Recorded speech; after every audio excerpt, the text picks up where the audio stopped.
Video hari ini berkenaan 5 cara paling berkesan menghalau cicak dari rumah.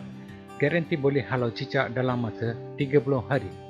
Sila langgan saluran Oh My Malaysia bagi dapatkan update terkini dan amat berterima kasih yang sudah melanggan. Cicak merupakan haiwan yang paling dibenci dan geli bila melihatnya, betul tak? Cicak juga mempunyai racun pada kulitnya.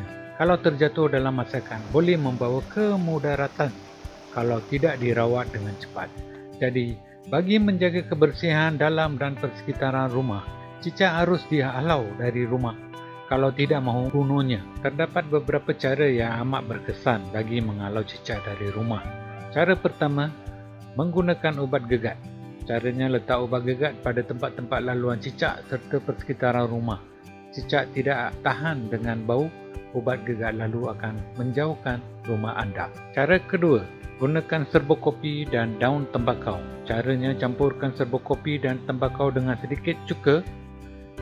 Buatkan bola kecil dan letak pada laluan cicak atau persekitaran rumah. Cara keempat pula, gunakan bawang merah besar.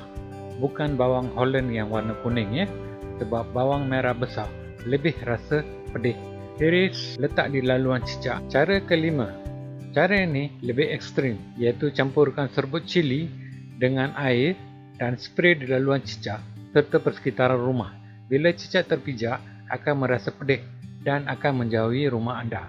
Anda juga boleh menggunakan cili api ataupun cili biasa, rendam dan spray. Kesemua cara-cara ini adalah bagi menghalau cicak ya, bukan untuk membunuh. Sebab cicak pun ciptaan yang Maha Esa.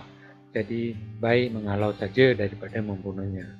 Diharap anda dapat sedikit ilmu daripada video kali ini. Sila langgan saluran Oh My Malaysia. Salam sejahtera dan jumpa lagi di video akan datang.